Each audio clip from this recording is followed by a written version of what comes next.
soil of a man's podcast is stonier, Debby. That's terrible. This is the Watchers on the Couch.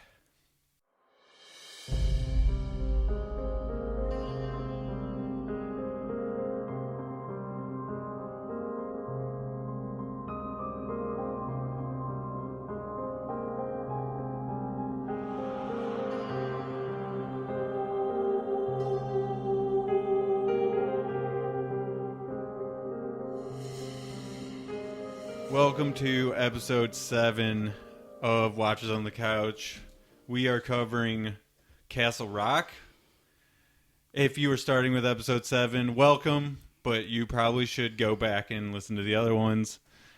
I'm one of your hosts, Chris Nays. I'm here with my co-host, Debby. Debby. That's from Surge, I guess. And mine is from coffee, which I'm going to drink right now. I know that's Mike's favorite part is when people are eating or drinking on the podcast. Oh, he likes that a lot. Yeah, especially when it's coffee, because after you drink coffee, you're like dry, yeah. So you're like, which he definitely got a douche chill when he just did that.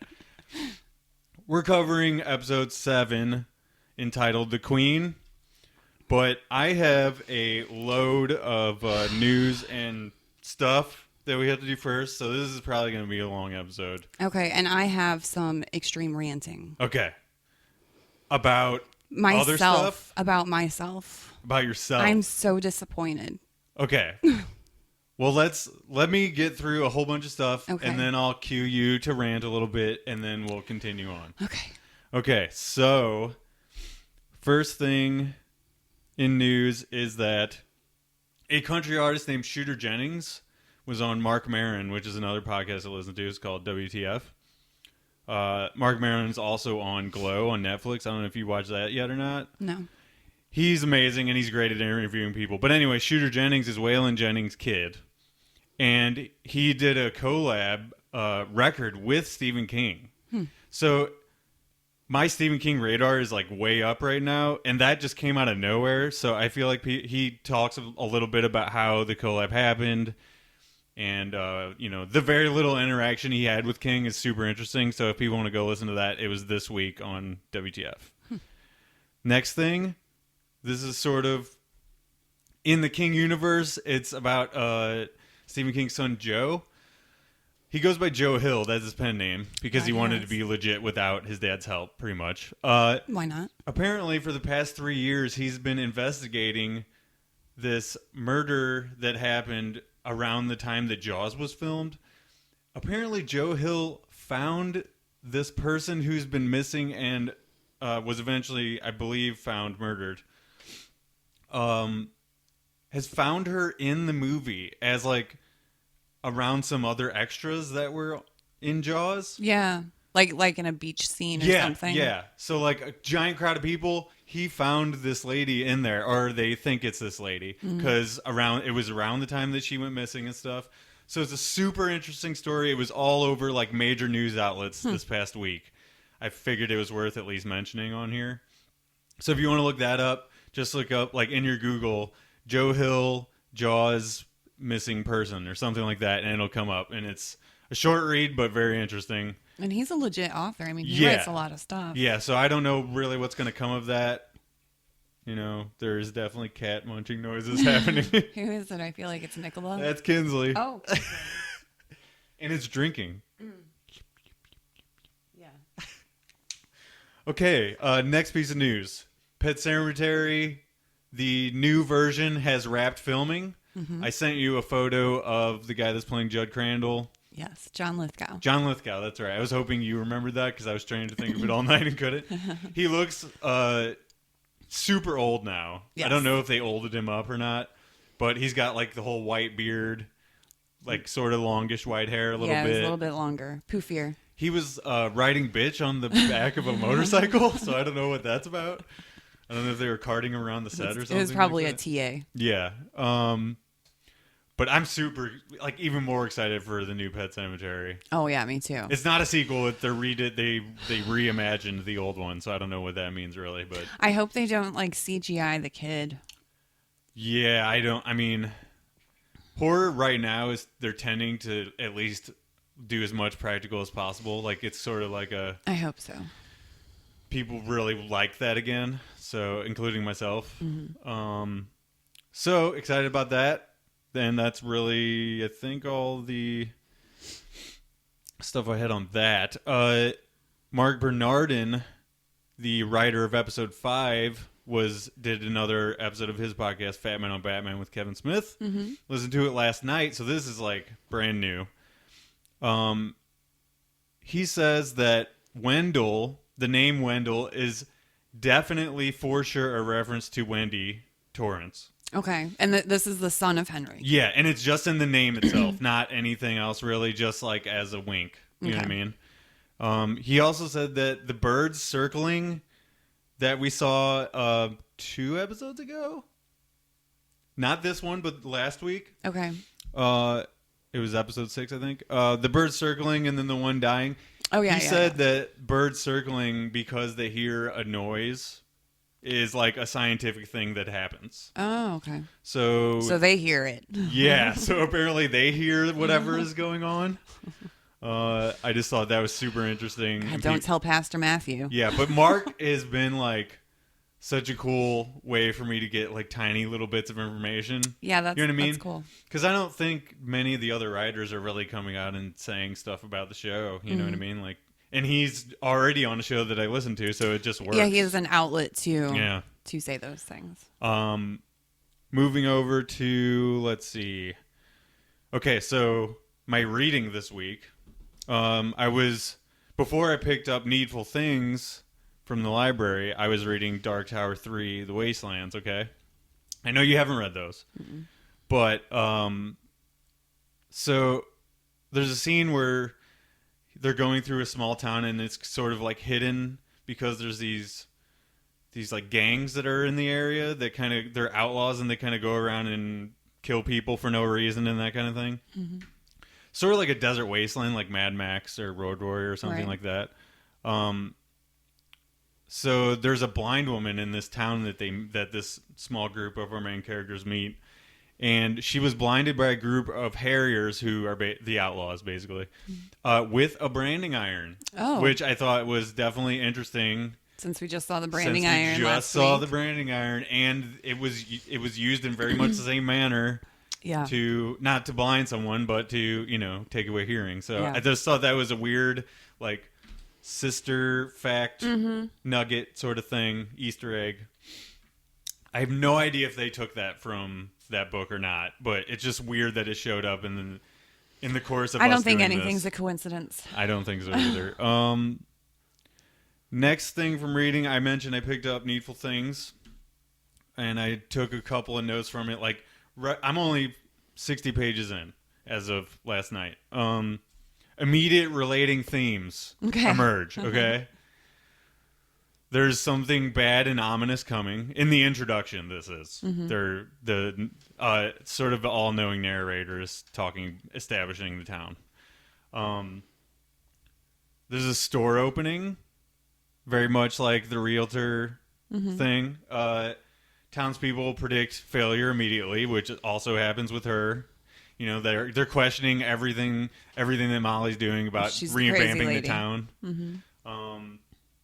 Sort of shades of Salem's Lot in that too, because in Salem's Lot,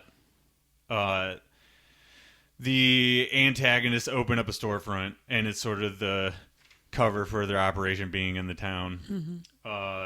Which, if you haven't read Salem's Lot, you should definitely get on that eventually. Let's see. Storefront is the former home of a realtor in the town. Still unsuccessful housing market in Castle Rock. I didn't really mention that. This book also takes place in Castle Rock.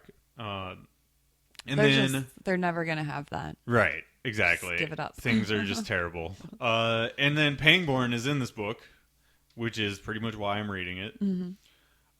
He's grieving his dead wife and son in this book. And I kind of think that Ruth sort of represents his lost family, and they don't really even mention that in the show. I don't think. No, they don't. I mean, he disappeared to what, Texas?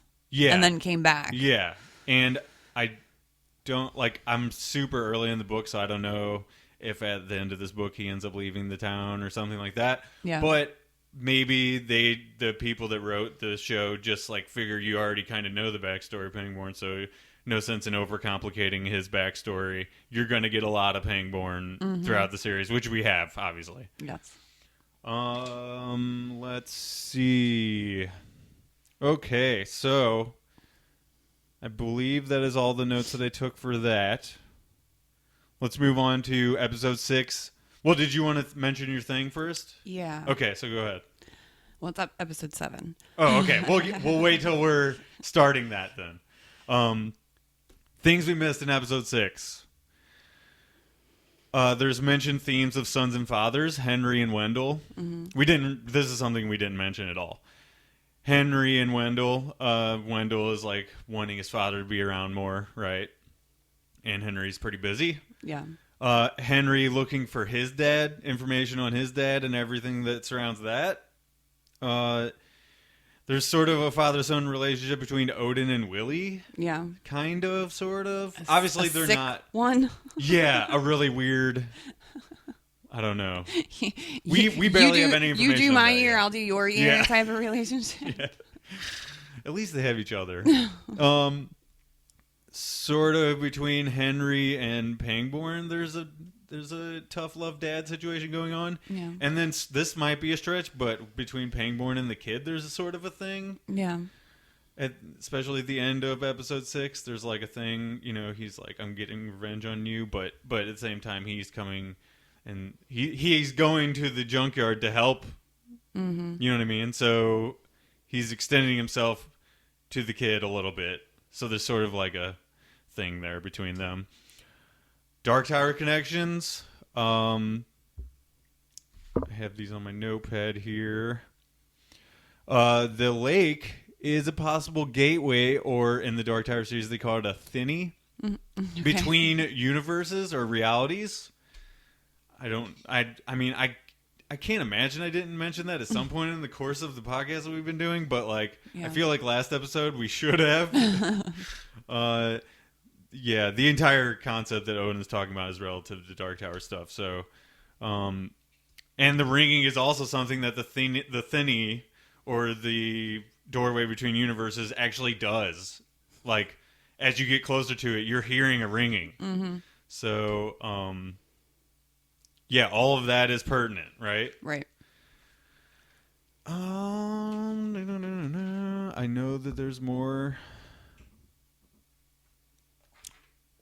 Yes. Okay. So there's also, and these were mentioned in the Watchers Facebook thing. If you'd like to be added to that, just mention it to me. It's pretty late in the season for it, though. Okay. So there's an It connection that Corey mentioned, and then, is her name Jennifer? Jessica? Jennifer? It starts with a J. Oh, I feel so bad that I don't remember. Well, anyway, she was nominated for the Church Creed thing last week. And she lives in Tonawanda. I know a lot about her. She lives in Tonawanda. And the reason I know that is from her Facebook profile, it says it. And Tonawanda pinged in my head because Every Time I Die is from Tonawanda. I'm sure you've heard of them, right? They're like a punk rock heavy metal band. Anyway, there's an It connection that Corey mentioned and that she reiterated. Between 91, the trunk incident, and 2018 is exactly 27 years, which 27 years is the amount of time between the reappearance of Pennywise. Right. And, I did think about that, but I only thought of it. I didn't think of them just using the 27 years as the Easter egg. I was trying to think if it was the same 27 years. Yeah. And it wasn't. Yeah. And I was like, oh, disregard that. But yeah, I overlooked. Yeah. I also and so kudos. Definitely. And I don't know if that means that the kid is, what we were saying, what was kind of being tossed back and forth is that maybe the kid is some form of Pennywise. and he played Pennywise. So the whole thing is just like layers and layers of stuff. Another fan contribution that must be mentioned, my new guitarist, Jarrett Green. He's actually the guitarist in my band. He's not like my guitarist. he just follows you around. In my solo band. He contributed on our Instagram stuff. So there's two different things. Nicole. Nicole. Oh, wow. I was way off, wasn't I? Sorry, Nicole. We love you. Just edit that all out. Yeah, just nod. All right, so we'll just say from here. I'm definitely not going to edit.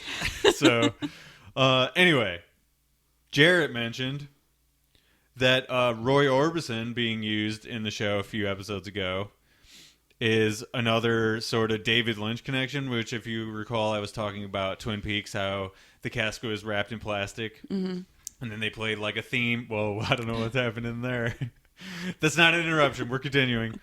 So Roy Orbison might be a David Lynch connection, and maybe because King and Lynch are both interested in the dark side of post-war suburban America, post-World War II. And Orbison's a good symbol for that, ?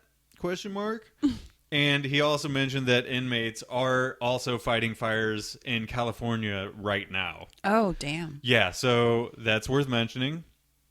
Also, Jarrett mentioned that he was considering the Norse mythology connections, like Ruth with the chess pieces as Vikings, and how Alan says she's like a warrior, you know, and then she goes in talking about female Viking warriors. He says that Odin shows up, so the name Odin, with his ears plugged out instead of his eye. So that's in Norse mythology, right? Willie instead of Villy, and a hot poker instead of Gungear, which I'm not really sure what that means, but it has Doesn't sound good. No. He says reading a bit about Odin also explained the Iceland poster, and he was already thinking of the kid as Loki. So there's a lot there that needs to be like further looked into. I replied to him, we have almost zero knowledge on Norse mythology, but those connections are gold. So if he wants to further elaborate on the message board, that would be awesome. I honestly, between this show, 2 podcasts, the band, and work, and other shows that I also like, I don't have time. And laundry. And yeah, I mean, if Jimmy's taught me anything, laundry takes up a lot of my time. Another Jimmy reference for whenever he gets to this episode. So thank you, Jarrett. That was awesome. Yes. You are certainly one of the people that is being considered for this week's Church Creed Award, which, by the way, corporate came down hard on us about that. And damn corporate. There have been some people that were previous winners that will be excluded. So that means people that are included from here on out that aren't involved in podcasts or podcasting with us have an even greater chance of winning our fucking awesome prizes. Yeah, so that's awesome for you. Yeah, exactly. It's awesome for Jarrett because he is this week's winner. Congratulations, Jarrett. I'm just making an executive decision because that is some serious deep dive looking into stuff. Like we gotta Google some shit. That's what I'm saying. I don't have time, so hopefully he does it for us. Yeah. Figure out what that one word means. That was Dear also Lord. like Gungear? a hot poker. Yeah. I guess he's implying it's some kind of weapon that was You used. can't. Yeah, if it's either or, it can't be good. Jesus. I mean, thank you, Jarrett, for doing our job for us. That's all I can say. Actually, I mean, somebody I love it when listeners contribute like that because they're filling in blanks. No, of course. You know what I mean? Yeah. And we do our best to get everything that we can, but it's actually impossible. Yeah. So, let's get to the episode, shall we? How many fucking minutes are we into this? We're already 20 minutes in. Holy fucking shit. Okay, so first off, I want to ask you, when did I text you last week and say I had a crazy theory? Do you know if it was a text or a... I believe it was a text. It was a Facebook message because... Oh, it was? Yes. I'm going to dig into it.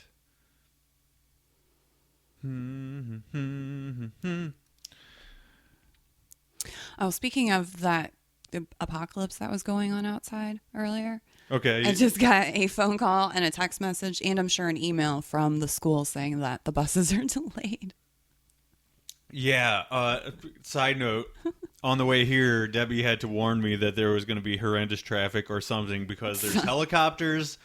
Something happened. Many sirens. It was on Facebook Live. Yeah, it was all over the place. So, yeah,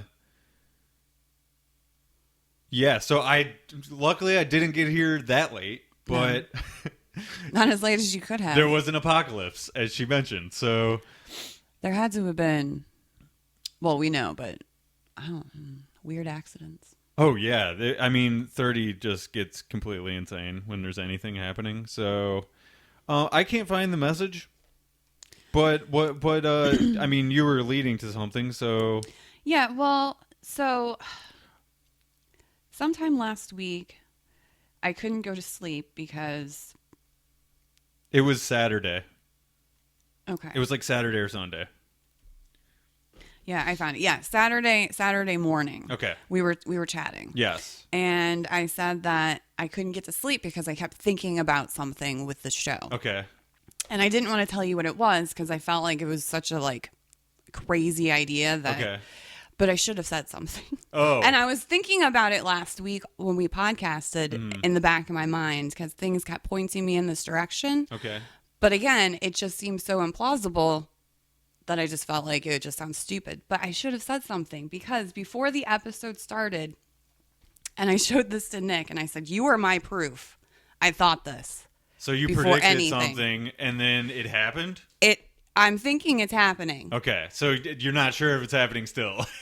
Who knows with this show? Okay, so what is it? So I wrote down the kid, Pastor Deaver, what's the connection? Because that's really been what's bugging me for the past couple episodes, is I just felt like they had some kind of connection. Mm-hmm. And into last week, it finally, like, you know, before I'm trying to go to bed on a Friday night, I'm like, what if they're the fucking same person? Yeah, and then in this episode, we see something that leads us to believe that might be. And I am so mad at myself because I did not say anything. Well, it's not 100% for sure yet. No, but but they do overlap. if this is what it Very clearly in this episode, they overlap. So this was my thinking of it because Pastor Deaver, you know, dies or whatever. Like he jumps off that cliff. I'm thinking he jumped now. I don't think like he was pushed. I think some weird thing happened and he jumped off this cliff. Mm-hmm. And around that same time, this kid appears. Right. And then he gets locked in a hidey hole. And then reappears and all this shit starts happening. And then this episode happens. And I'm like... And I might be mistaken, but I don't think that the former warden, Lacey, and Pangborn ever mention the Pastor Deaver in any of their kid conversation. Like, I don't think there's any overlap there. I don't think they know. Yeah. I think Pastor Deaver was talking to the devil, not God. Yeah. And I think it's something certainly happened. possible. And Like, maybe Warden Lazy really was talking to God, quote unquote. He thinks he's God. Right. He thinks that the voice is God. Right. And God told him to hide away this kid because maybe, you know, maybe Pastor Deaver did some weird voodoo shit in the woods with those other two fellas and so messed with the devil. And now he's like inside this kid or something. So lining out the theory is that the kid is not the devil. Or is some kind of devil, but also Pastor Okay, Deaver. yeah, so the kid is the devil. The voice told him to hide the kid because he's an evil force. Mm-hmm. The pastor was dangerously close to this evil force. And somehow is now connected with it. I feel like they're one and the same now. I mean, it's as close to a theory as we can get, like a good theory as we can get at this point. You know what I mean? Because things happen in this episode that really lead you to that side for sure. Yeah. And as soon as this episode started, I was like, fuck. Yeah. If this is true. Well, Nick's the proof. So, he is my proof. And if you're wondering where Nick has been, he's back at work. So, wah, wah. Yeah. His Minute with Nick segment didn't go amazingly anyway the first time you tried to do it. So. Because he's doing it in like the other room and then come over here. Yeah, and he had like a 20-second. Yeah. And he's like, I liked it. It's okay, Nick. I don't know if he listens to these or not, but anyway. No, because he mentioned something last night and I was like, well, yeah. If you listen. Yeah. You would know. We already talked about it. Dick. He's like, I'm working. Oh, whatever. He has a 2-hour break during the middle of his day. Oh, yeah. And that's perfect enough for him to listen to our episodes now. Right? Oh, Jesus. Okay, so let's get to this episode, shall we? Yes. Entitled The Queen. And we're going to do it just like we've been doing it, even though Mike told me he wishes we wouldn't break down everything in the episode. Sorry, Mike. It's happening. Ruth enters a storage room or a room with a whole bunch of stuff in it. It sort of looks like an attic. We're not really sure yet. Mm-hmm. She grabs a revolver, and someone is coming. Yeah, she's scared. Yeah, and it's some disjointed sort of stuff going on. We know she's scared. We know there's something ominous happening, but we're not really sure. Quickly, we move to a view of the dog during the Alan gift giving the chess set scene. Yeah, so there's a lot of flashbacks. Yeah. And a lot of flashbacks intermingled with new things that we hadn't seen yet, like piecing the story together. Sure, yeah. And so it's going to be, we're breaking it down. Basically, it ends up being a Ruth-centric episode, but we get to see scenes from previous episodes from another perspective. Right. They're interlaced. Yeah. And it's seamless, right. and it's great. I love this episode. I loved it too. It's an episode that's completely unlike any of the other ones, which makes it super interesting to me. Mm-hmm. But anyway, like I said, the Pangborn gift giving the chess set scene. You kind of see the dog, and you see her let the dog out. Mm-hmm. And she apparently was the one who let the dogs out. I did not write that down, by the way. That just happened. The TV shows that it's just before New Year's Eve. There's like a parade on the TV or something. Then the dog, we find out, is hit by a large truck in the street. Ruth confuses the dog with Puck, who was apparently Henry's dog as a kid. Mm-hmm. And then Alan is with the dog and the person who hit the dog, and he has a knife. And he's telling her she should probably go inside, right? Yeah. And then before she goes inside, she says that she's upset by... She feels guilty about the old dog, right? Yeah. And... Alan says that she's bearing, let's see, what does he say? Burying one dog pays a debt on the other. So yeah, she feels like by burying this one, she's putting to rest the other one, right? Yeah. So then, right after this, Ruth wakes up in that suitcase. Burying the dog in the suitcase? Yeah. Then, very quickly, Ruth wakes up, and the dog is alive again. So we're like, okay, so obviously this is some disjointed storytelling here, right? Yeah. We're going back and forth. Well, did you mention, though, that this is where she tells Alan that you don't know what he was capable of? Oh, yeah, that's right. Speaking of Matthew, saying that she thought that he poisoned the dog. He killed the dog. And she never went to look, but there were turkey vultures swarming the backyard. Right. So then that's where we go to the next scene. Her hand is bleeding. Right. She wakes up, dog's alive. She walks down the hall, and then we go forward in time to the scene where Henry first got home. Right? Do we go forward in scene or Well, because the dog is not alive when Henry comes home. So she wakes up and sees the vision of the dog like it's it's throughout the episode the dog shows up. It seems like he's like the ghost of the dog, and it's like hunting her. I feel like the dog was showing her, was like her guide dog. Yeah, throughout this entire episode, sure. like helping her to figure out like her next step. But for me, this episode was very confusing because I wasn't sure if, because she is in her bedroom, she sees the dog, she gets up, her hand's bleeding. She leaves the hallway, her hand's fine. She comes downstairs. And it's immediately that scene from the first episode where they're having that conversation, and she mentions the sheets. So in her mind, like all of that is very seamless. So I was just, like I said, it's very disjointed. Going back to that first episode, is that what she thought had happened when she came down the steps? Yeah, I think so. And like I said, it's like filling in blanks from before, because she does seem kind of confused when she's standing there in the first episode. And then all of a sudden she's like, oh, the sheets. Yeah. The continuity aspect had to be like crazy for them to try to juggle all this stuff around. Oh my God, yeah. No wonder she was always wearing the same hairstyle pulled over.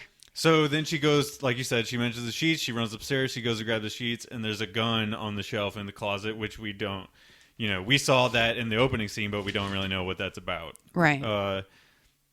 Yeah, and this is where I started to get the feeling like I don't think it's as simple as she's forgetting stuff, like that she has dementia. I think it's definitely she's being triggered by crazy trauma or some kind of death or crazy situation is happening. And in the last episode, we come from the last episode where some crazy shit is going down, so you feel like it feels like she's being triggered, and now she's all over the place. Right, something happened, and I feel like watching this episode is kind of like what it's like to live as her. You know what I mean? Because we're seeing all these her perspective in all these scenes. No wonder she's always confused. Yeah, because she's going from one timeline in her life, jumping immediately to something else. Yeah, and 30 years have passed. Yeah, this is the most Westworld-like episode. Yes, which might make it confusing to listen to too. I don't know. We'll see what people think about this episode. But anyway, we go to Ruth getting tests again after the bridge incident. Yes. Doctor wants her to change her living arrangements and thinks that will help her get a grip on reality again. And Alan is not happy. Right. And the dialogue in this is also presented in a very distorted way. Yeah, it's in and out. Yeah, and you can like sort of hear the doctor muffled and stuff between her thoughts and Pangborn being mad and that kind of thing. So Alan is skeptical, and then we go back to her house, and that's where she's saying all she needs is a system. Right. And Alan is getting ready to leave for the junkyard. Right. Ruth then sees herself reading to Wendell. So she's like, she's standing there. We see her, version of She grabs Ruth. all the pieces and puts them in her pockets. Right. And we see our version of Ruth standing there watching her on the couch reading to Wendell, right? No, it was young Henry. Oh, is that right? Mm-hmm. I guess I think later on she's talking to Wendell and I confused them or something. Yeah. So that's right. So she's talking to Henry on his birthday. Yeah. So So first she sees herself with young Henry on the couch, and she puts a chess piece down, and then she turns around, and it's the scene where she's talking to Henry on his birthday. Yeah, about his 7th birthday, not remembering. Yeah, and we're getting a little more conversation there than we had before. Right, and then she puts a chess piece down. Yeah, and she starts putting them everywhere. Right. And then we see Ruth and Alan in bed. Yeah, there's a cute scene. There's a cute scene between them doing magic. Right? Yeah, I really like that. Yeah, he shows her how to like palm something. Yeah, and I'm glad that they actually put that in, because I like that there are interspersed moments of happiness. Yeah, it was sweet. Jesus, I mean, this show's getting real dark, is all I'm going to say. Yeah. Theory proven, Alan Pangborn is magic. Mm-hmm. So I had to mention that. Then we see Wendell arriving. Yeah, and she does another chess piece. And he's reading from the funeral. Mm-hmm. Yeah, they're in the kitchen. The funeral notes or whatever that they give out at the funeral home. And this triggers Ruth because he starts reading part of what used to be a sermon. Yeah, the apocalypse type stuff. Yeah. It was his immortality sermon. Yeah. I feel like there's going to be cat munching noises the entire podcast. They don't eat when I put the food out. So they wait until we're doing this. I guess. Like, it's better than sirens. Yeah. Which one's eating now? It's Venom. Is he eating everybody's food? Because he's a fatty and just eats from everybody's bowl. I don't know. He's in one dish right now, so I don't know. Is he in the one over there? No, he's in the one by the door. That's Nicola's special food. That's his special kidney diet food. Well, Nicola was done. So anyway, let's see here. So then we move to the church. Mm-hmm. Pastor Dever's reading the same passage. It seamlessly moves to that while the son is reading it. And then Ruth eyes young Alan. Yeah, she's and Dever sees it. Yeah, he does. So we finally kind of fill in the blank there of whether or not Dever knew about their thing. He fucking knew. Yeah, and what's also interesting is that now that we see this scene, we kind of are aware that Ruth's age doesn't change. Like, she is seeing this as present. You know what I'm saying? Yeah. Like, the way that she sees the world is present day. So they show her as present day. Right. And that also saves on makeup and stuff, probably, and CG effects. They show her young once. Right. Right. Yeah. But you also see her in her own present in that same scene. You know what I mean? So, and she puts a chess piece down at the church. Yeah.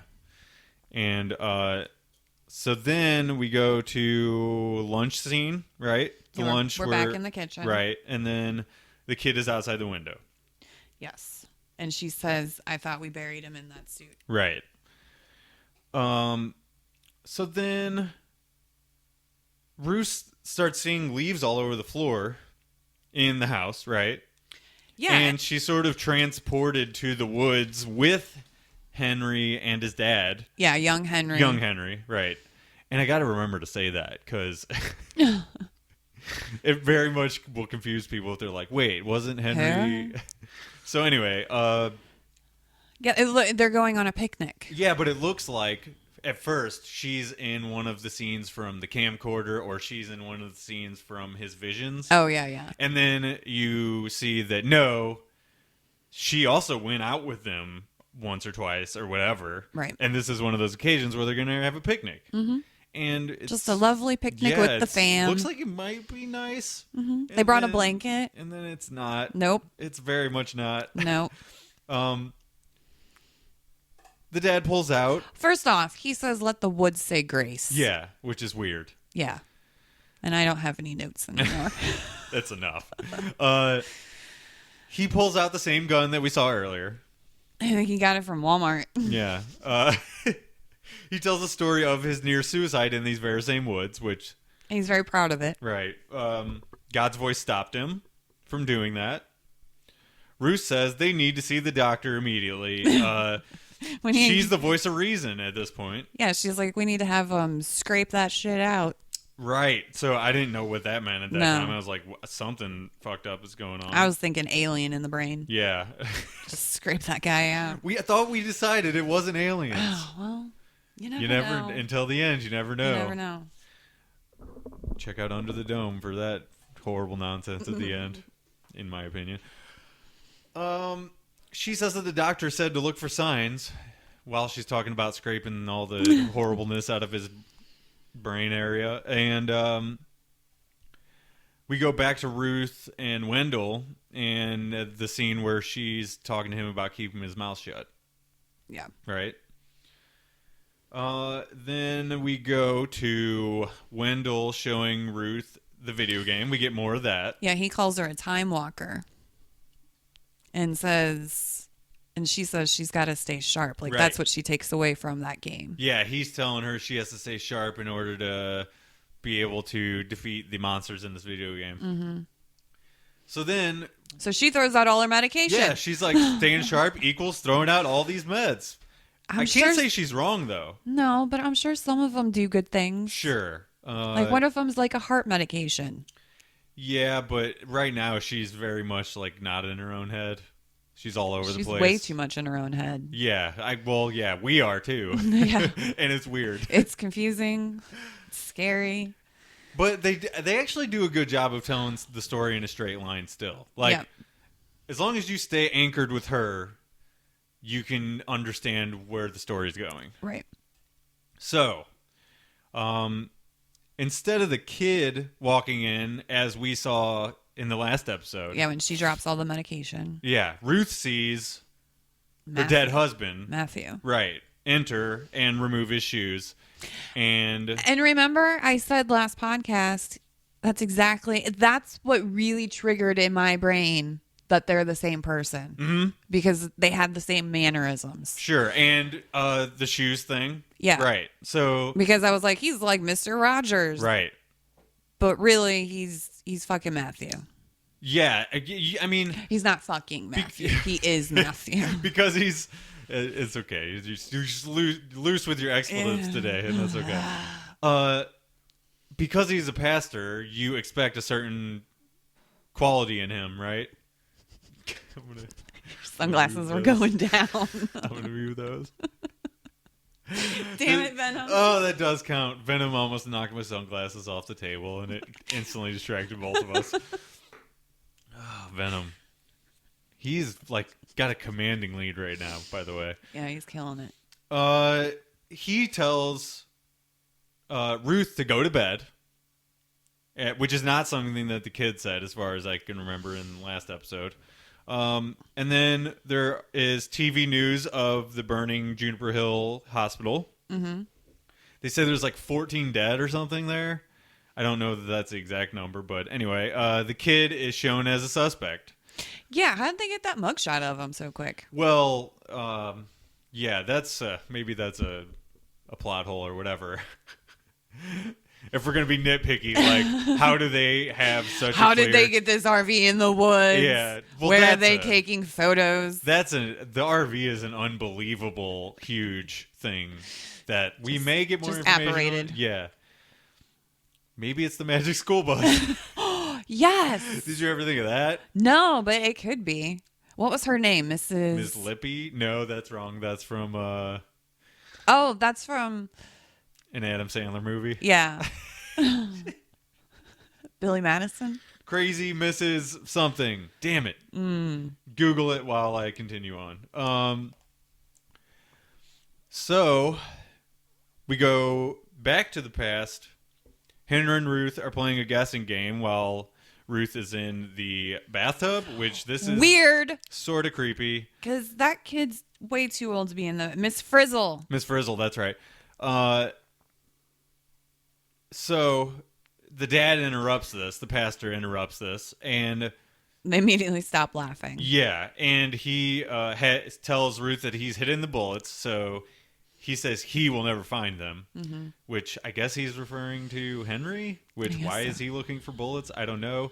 Also, the dad, this is his only like moment of rationality where we get with him, where he's like, it's kind of weird that you guys are playing games while you're in the tub and he's sitting there on the toilet. Yeah, but I feel like it was meant to not be rational. No. And obviously this is in jest a little bit, but I still think it's sort of weird. It is weird.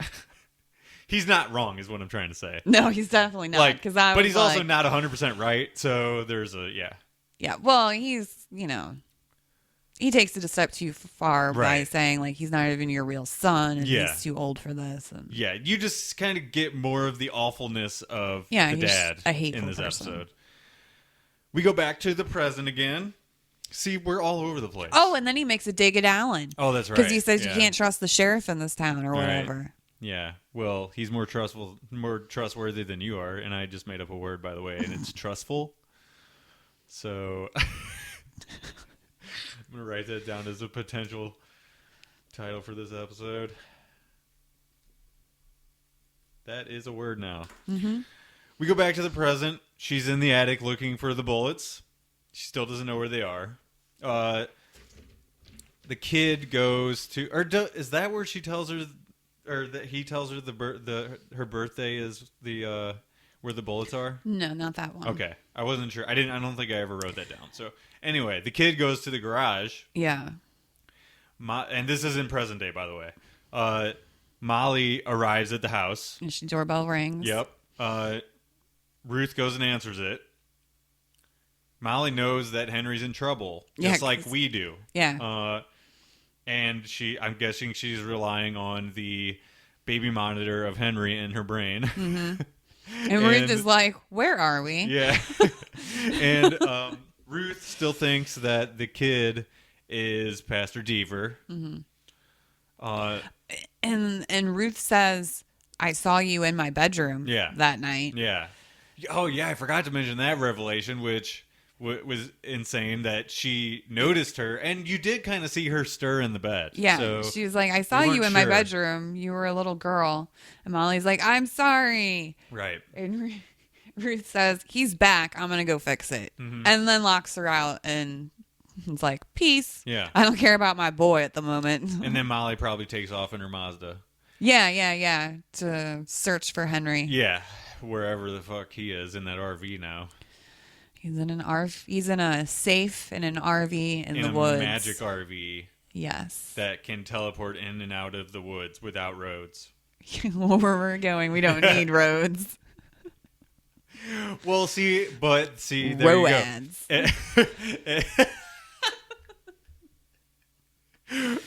I was gonna say that's another Adam Sandler movie, but There's it's not. so many references.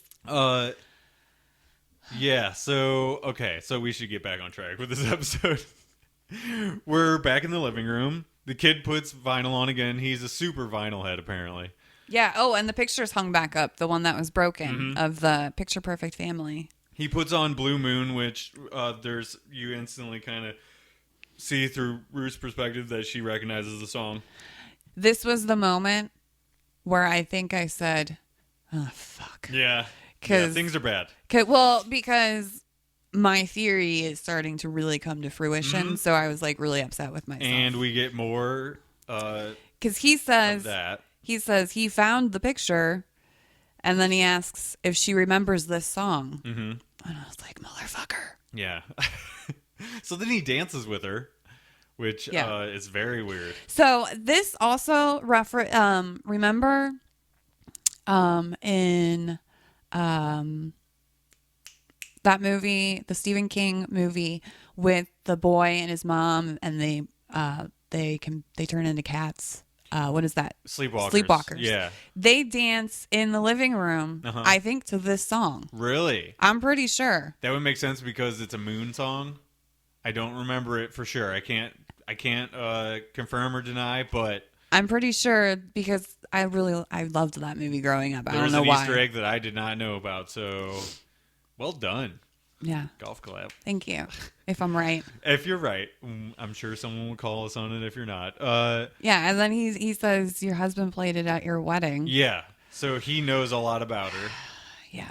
This is where she asks about the combinations of the safe. Okay, yeah, and he tells her it's her birthday. Yeah. She asks him to make her food because she says she feels light in the head. Yeah, and I think she's just buying time. Yeah, because he knows. Out. Yeah, because I think what she's hoping is he doesn't know that she knows, but she knows. Right. So she's playing up the fact that he doesn't know she knows. Clear as mud. Yes. Because they don't know that we know that they know we know. So let's just move forward. The kid seems threatening, and the strings ramp up, and the tension ramps up, and she is like, as she's going to get the kid out, you hear him being like, "Where are you?" That kind of stuff. Yeah, so well, that's where we're like, "Oh shit, what's about to happen?" Yeah, because she gets Wendell the fuck out of there. Yeah, and he's like, "Where'd the kid go?" Right, and this is where we start to think, okay, she's going to make an attempt at the safe sometime really soon. Yeah. Then we go back to the past again. Ruth is talking to Henry. Young Henry has a fever. Right. And he apparently has been trying to play hooky because it's right after the dad has been really mean to him. Well, right? Yeah, but he has a fever because his dad keeps sending him out in the woods at night. He's scared after like the woods incident with the mom, and then again he takes him out again, and she thinks he's gonna get sick or whatever, or he is sick. He is sick. she mentions in this conversation that the dad had glioma, which I'm sure is a thing, but I didn't look it up. It is a thing. It's a terrible sounding thing. Yeah. It can act like it's fine for weeks or months and then come back. Yeah, it's a brain cancer. So Pastor Deaver seems to think God cured it, though. Mm-hmm. And this is where I wrote, Dad is confirmed, underlined, nuts. And he's wearing a Cosby sweater, so even more kind of crazy feels we get from him. And then Ruth tells Henry to tell him what he wants to hear, and I wrote, bad idea, Ruth. Yeah. Terrible idea. Yeah, don't just say you hear God's voice. And Henry kind of has a look on his face. He's like, what else am I supposed to do? You know? Mm-hmm. He's in a terrible situation. Kind of everybody is this episode. Yeah. Then we go to police station. Well, but we're still in the bedroom. So she looks over and she sees young Alan talking to her. Mm-hmm. He's in a police station and she's in the bedroom. And when she gets up, all of a sudden she's walking into a police station. Yeah, I kind of I hope that in my head, I wish that they did this kind of stuff still practically. Like the sets were built together and they just pan over. But I think it's more of a CG thing now because it's cheaper for them to do it that way. You know, and to have a whole set built where it's two combined sets seems totally impractical. And the lighting's completely different. So anyway, I just thought it would be cool if they did it that way, but I don't think they did. So yeah, we're in the police station. Young Ruth is talking to young Alan, and this is sort of around the time of the church thing. Like they look about the same age as then, right? Right. Or at least Pangborn does. Yeah. And I wrote that she still doesn't look younger at all, even though like they sort of like make her hair a little bit more red and that kind of stuff. Yeah, but they don't do too much. They touch up a little bit. But she goes there because the dog is lost. And Alan tells her that she should leave town with him. Yeah, because she thinks that her husband did it. And right. He's like, well, let's just pack a suitcase and leave. Yeah, and take Henry. Obviously, Alan also gets the crazy feels from the pastor, too. Like, he knows stuff's going on. I don't think that this is the first time that they've, had conversations like this. No. You know what I mean? Maybe not about the dog, but about him being insane. Yeah, because he's like, as a sheriff, there's nothing really you can do. Right. As a friend, we need to go. And they're like, you get the feeling they're like on the verge of making this a thing. Making this plan go. To the point where she's even like, I don't want to leave my son. He's like, take him with us. Yeah, like he's Why would you leave him? Right. Your husband will probably murder him in the woods. Anyway. Then she's like, no, okay. And then another employee or whatever a deputy, we think, at the station walks in and kind of catches them in a sort of maybe a little too close for comfort, sheriff client relationship. You know what I mean? Like they're sort of touching hands at that moment, and she walks in. It's like, when you jump apart, that never looks good. No, it doesn't. So from there we go back to the house. Yeah, it morphs from Matthew's voice saying over hard into the kid's voice, and she's holding a chess piece, and he's serving her food. Like he made her eggs. And she finds the poison in the trash. So that confirms that the pastor killed the dog. He found her pills in the garbage, and he's like, no, you better take this sedative. Right. And we also, right before that, we see her looking like towards the woods in the backyard and seeing the vultures in the sky. Like right after she finds the poison. Yeah. And then it goes to the kid and her, and he's handing her breakfast. Or I guess it's brunch, Brenner, whatever. And, like I said, like a couple of sweet moments put in here and there. I feel like a kid serving you breakfast is sort of disarming of him. It's like not a thing we would expect, right? No, this motherfucker is the pastor. Nothing he does is cute or sweet, except for he does smile in this scene, and it's the creepiest fucking makes her smile. Breakfast, and like it looks like it's pretty damn good. And maybe it's just because like I was hungry while I was watching it, but I did write awe and underline it, so it felt sweet to me. But there's obviously ulterior motives. You know what I'm saying? Well, yeah, because he says to her, "It's better this way, just the two of us." Yeah. And she's like... And tells her to take the sedative, so it's like, obviously, he wants her dumbed down so she doesn't fucking run, or whatever. Yeah, and then she's like, what was that ritual I always had before bed? And he's like, oh, a bath. I'll run it for you. So this motherfucker... But she gets him away again. And that's when, so the kid leaves the draw bath. She goes for the attic now. Yeah. And it's in the safe. And it's one of those, I feel like that's such a plot device, though, like, put the bullets in the safe so that when she's up there's the bath running. There's the kid in the other room. We don't know how long it's going to take him. Yeah. And she's up there trying to get the code before he comes looking. It's like classic ramping up tension stuff. You know what I mean? Which it totally all works, but obviously it's like it's a device. You know what I mean? The kid's yelling for her, and he does not sound happy. And I wrote in here a question for you. And there's no bullets in there in the safe. Right. And I wanted to question this to you. Why is skipping vinyl so creepy?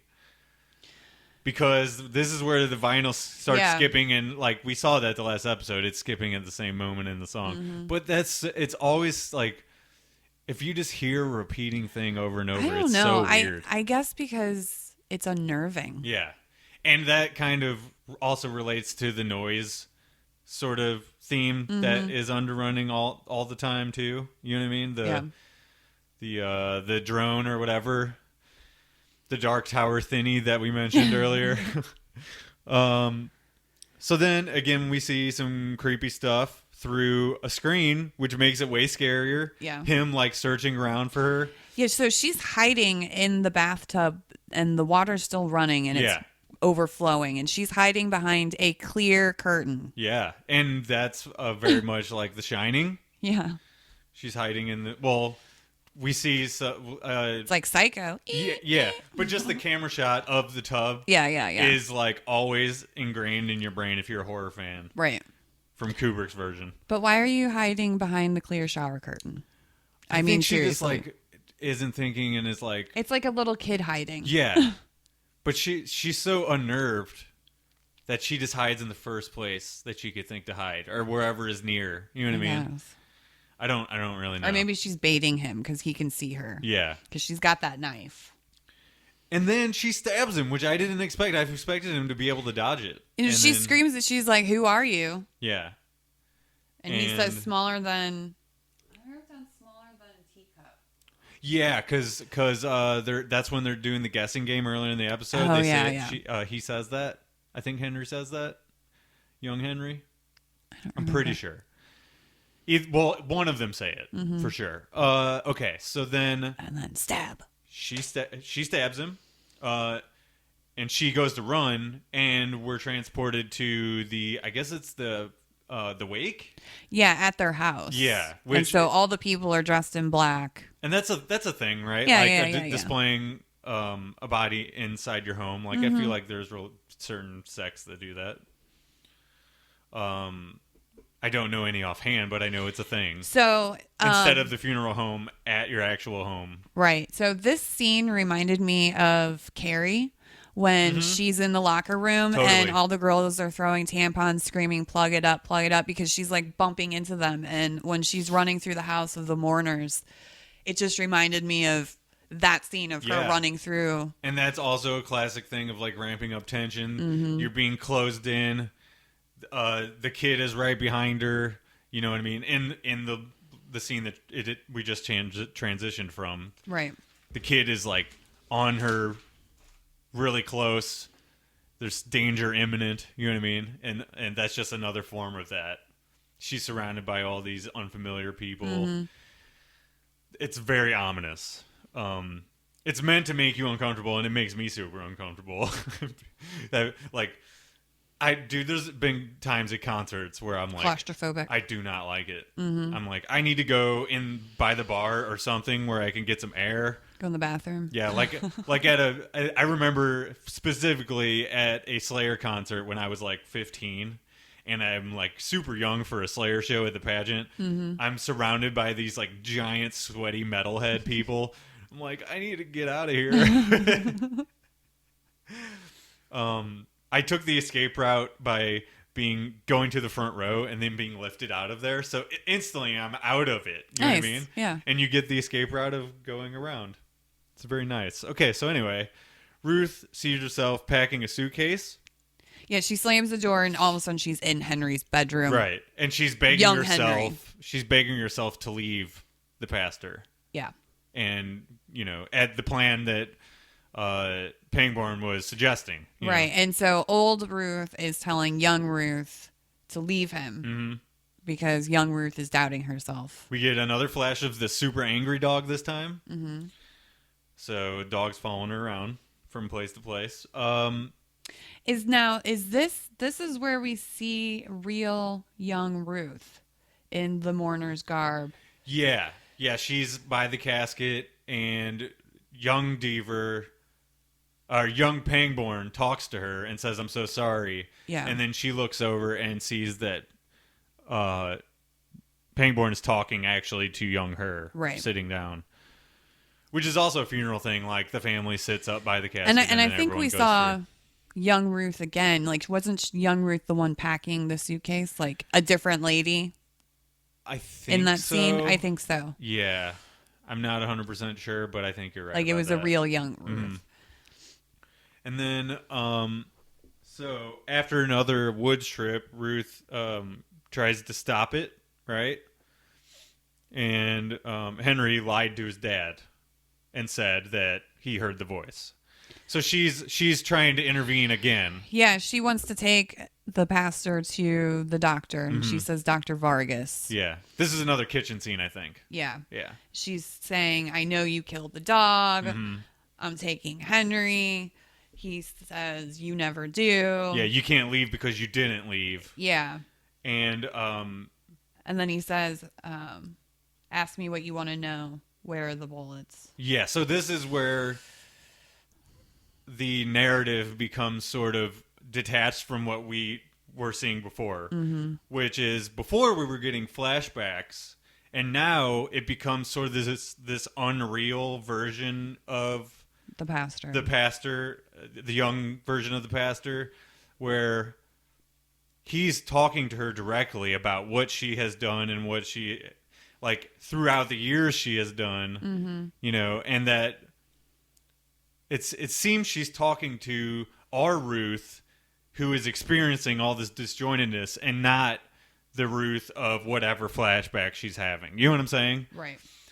It's a more direct answering of questions and situations that she's experiencing in real time. Yeah, and so this is where she figures out that she never took the bullets out of the suitcase she packed, so they're packed with the dead dog. Yeah. So we kind of like see how Ruth, her brain is working now, and how she finally is able to piece something together to figure out where the bullets. Yeah. Right.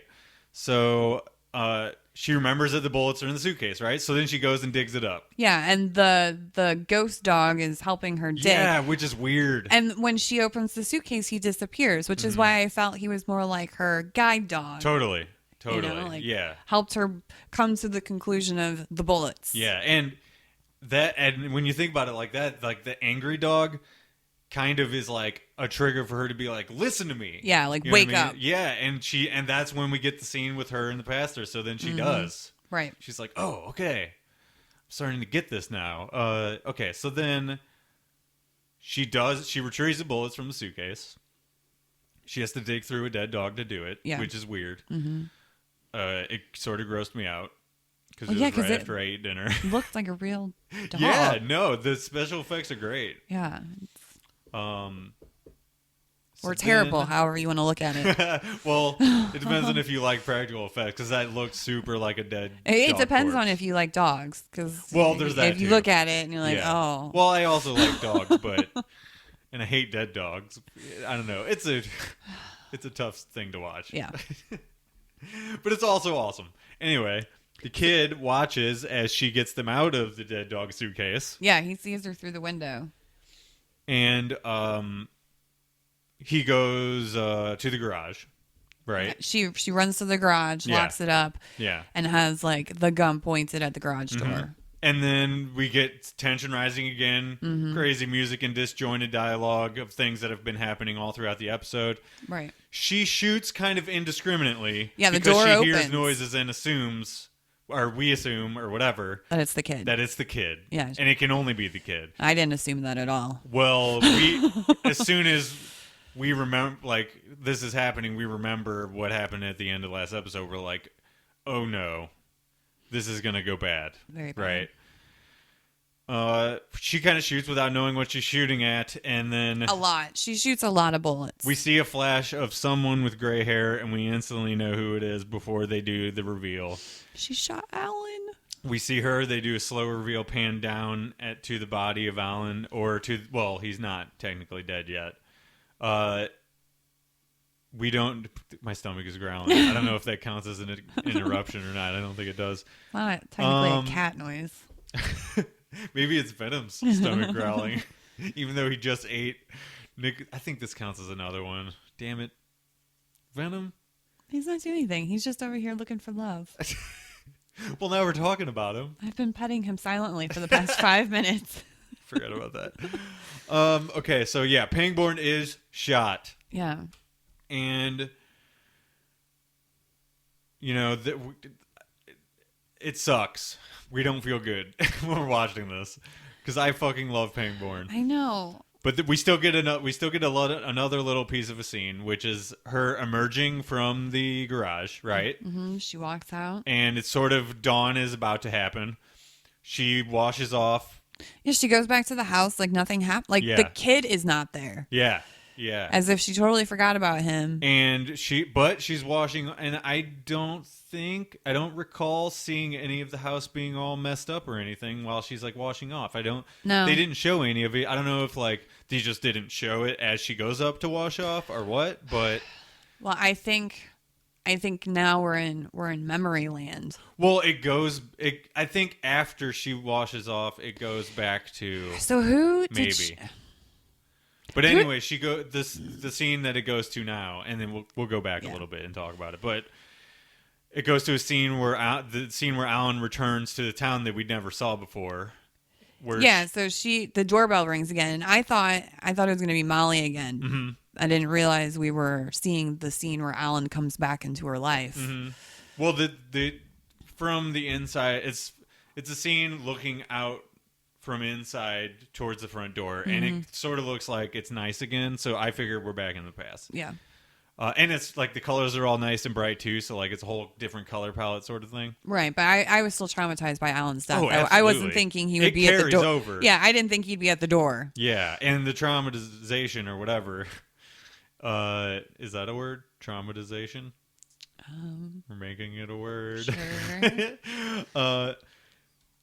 It carries over because it's a scene where Alan is returning to the town originally, and he goes to see Ruth because he's getting phone calls from people that know he's back in town to go and check out the Ruth situation because of the gunshots. Right. Something we've heard about before. And we see the super heart-wrenching scene of their reuniting after so many years. Yeah. And he says, I came back for you. That's the only reason I'm back here. Yeah, and she says, please don't leave. Yeah. And then they hug. And this is the first time in the series of this that I got super misty-eyed. I'm not going to lie. Well, and they zoom out and you see the two chess pieces of the king and queen, and the king's knocked over now. I actually didn't catch that. Yeah. I think I was so you're still picking the dust out of the eyeballs. Oh my god. Oh my god. This cat, I tell you what. I kind of want to get a picture from my side of the table because he's obviously wanting to get loving from you. Mm-hmm. Okay, so we're talking Venom again. Okay, so that's the end of the episode, as you said. Notes I have on the end of the episode. Yeah. The one time he does leave town, he comes back to total ruin, right? Yeah. Like, he comes back, He's watching her. Everything's going good. He can keep a handle of the situation anytime he's there. He's her king. Mm-hmm. You know what I mean? In the chess pieces, he's her king. And as soon as he leaves, he comes back. Everything's gone to shit. Yeah. If he would have just never left. Well, the kid did it on purpose. Yeah. He Sent lured him on his away. way. Right. Mm-hmm. He's making him pay for his past mistakes, I guess. Yeah. If we can count that as a mistake, because if he's Satan or something like that, then it certainly wasn't a mistake. Well, it sounds like he's going after all the people that kept him locked in that box. Right. And do you have any other thoughts on that? Well, I want to know if the reason why Alan got sent to that house in the first place is because of gunshots. Who did she shoot originally? Yeah, that's an interesting question. Is something that a blank we didn't get filled in. Because if her memory is of coming inside and cleaning off all the blood and then getting dressed and then coming downstairs and there being Alan, her knight in shining armor, like, who did she murder, like, right before this? Well, maybe she's being pulled into future events as well as her past event. You know what I'm saying? Like, maybe the timeline... She really is a time walker? Yeah, maybe the whole timeline is skewed. Well, how does that work? Because she killed him. Well, maybe she's shooting... Maybe the gunshots that were heard in the past of our normal timeline are the gunshots of her trying to shoot at the kid. Maybe. You know what I'm saying? Like, yeah, they're everything is interlooping. skewed. Yeah, maybe everything, and I think that's certainly a possibility. So you don't think Alan's really dead? You think he? We didn't see him actually die. We saw, like, I don't believe in this. There's a lot of blood. Oh, totally. Like, there's a lot of blood on the walls and a lot of blood pooling around. He gets shot. Him. She's sitting with him while he's like, you know, doing the whole "I'm maybe dying" thing, but I'm not ready to let him go yet. Is what I'm trying to say. He's our king, damn it. Yeah. Just because his chess piece is knocked over doesn't mean he's dead. I hope not, anyway. So another note that I wrote down, though, is that Ruth is ultimately the one who killed him, even though she was his purpose. You know what I'm saying? Like, she is the linchpin. Well, it's the kid and Ruth ultimately end up getting him killed, even though, or gravely injured. It's the kid's fault. He got her it's so the kid's fault, but crazed out in the head. She just shot wildly. But he would have never came back to town if it wasn't for Ruth. Right? By proxy, at least. We'll just blame Henry. He's the one who got the kid out. Damn you, Henry. And we can't blame him because he's fucking locked up in a spiky room, sound barrier room. So then we blame Molly because she should have seen all this shit. God damn it. Everyone's to blame, apparently. Okay. Yeah. So another note. This is definitely the episode with the most emotional impact for me. Yeah. We see the destruction of the family told throughout, and I feel like that hits the feels big time. You know, more than any other thing that has happened so far. I feel like this is the for sure end of Act 2. Pangborn is definitely, if he's not dead, he has been fully Han Solo carbonated. You know what I'm saying? Yeah. Like, this is absolutely end of Act 2. And the rest of, 8, 9, and 3 we're going to get is... 8, 9, and 3 is going to be amazing. I had to bring that joke back. I'm sorry. Like I said before, it's definitely the most Westworld-like episode, and I feel like skewing the timeline is for sure something that could happen. I don't think it would be a Westworld ripoff. I feel like it would be a thing that fits the show. You just knocked that off for He was about to swipe at it as you picked up that marker. Did you see him go for it? He was like, "What are you doing?" Fuck your marker. And a couple of theories I wrote down. Well, I guess I already mentioned this, but I hope Alan survives. I think the kid and Henry are going to reconnect in the third act for sure. It has to happen. Something between them. I don't know for sure what, but we got to see resolution there. Oh yeah, he's got to get out of that safe. And obviously we see more of Henry next episode, if anybody, And I hope more of Odin and Willie. I feel like they're cohorts in this whole thing. We got to see more of what happens with the RV. We got the Magic School Bus. And that's kind of all I got. So Unless my you got some only more. theory goes along with the sneak peek for next week. Oh, okay. Yeah, no, that's perfect. So, so should I toss to you for the segment? Sure, if we're ready. Okay, this is the Debbie Explains to Chris, the sneak preview for next week. Debbie, go ahead. All right, so next week is episode 8, and it's called Past Perfect. Okay. And it's a lot of disjointed scenes again. But I'll tell you the main ones. So first we see a blonde woman. For those of you who watched True Blood, you'll recognize her from there. And she says Gordon, which if we remember, Gordon was the name of that little boy that was in that scene in the house for his birthday. Oh, that's right. Yeah. They called him Gordy. Mm-hmm. So we just hear somebody say Gordon. And then we see a body being loaded up at the house where Henry lives, and an officer that say that's what you get for letting that kid out of jail. Damn it. Yeah. And then we switch to a scene where we see some really fucking creepy paintings of the kid everywhere. Like, of his face. Yeah. Some behind bars, like, just everywhere of this kid's face. And you see Henry, like, looking at it and being like, what the fuck?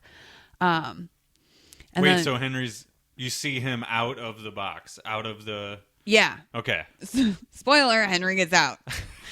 Well, maybe it's in his head. It could be in his head. Yeah. I'm not thinking you're right. Oh my God. I think you are right. I think all of this shit's in his head. And because of what I'm thinking. Okay. So then we see the kid say, do you hear it? And he goes, you do, finally. Mm-hmm. And then Henry says, who are you? Why did you ask for me? We see more of the paintings and lots of flashes around. Okay. And then we see Molly, I believe, walking into her house and the kid sitting on her steps. And she says, what are you doing here? And that's it. Damn. So. That's a good teaser, even though it's a lot of stuff. It's a lot of stuff. So this is what I'm thinking. Who is Gordon? Because he's the one who's obsessed with this kid. I think my previous theory was he is the kid. Do you think he could be a brother? But now because of what you just said, maybe Henry didn't get out of the safe. Maybe he's still in there, and maybe he's in somebody else's memories now. Maybe he's in, I don't know. Like, I feel like maybe, I don't know. Gordon and the kid, I feel like, are related. Oh, yeah. Yeah, well, but the kid goes to the house in the previous episode. And Gordon is somehow obsessed with this kid, but knows what his face looks like and knew how to paint him behind bars. I don't know. I don't know either. You know what's great, and we'll leave it off there, but you know what's great about this segment is that most of the time before I watch the episode of whatever week we're on, I'll actually watch the preview again. Or not again, but for the first time. Yeah. Because you explained to me, I know what the preview is. You know what I mean? So I don't necessarily have to watch it.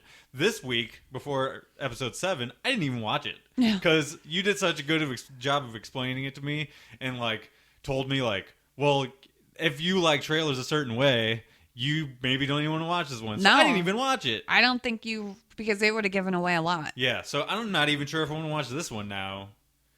And there's a lot of disjointedness, so maybe it'll work, but I still kind of don't want to watch it. Well, look out for a guy named Gordon. Okay. And I think that's going to do it for this episode.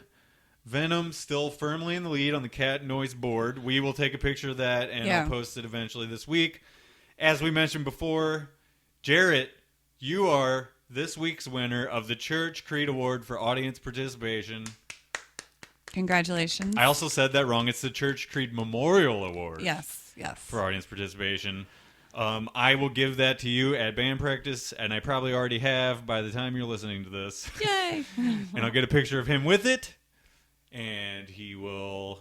cherish it. He will cherish it. And frame it. And he is now qualified for awesome prizes, of which we have announced all of them already, unless I come upon something at Goodwill.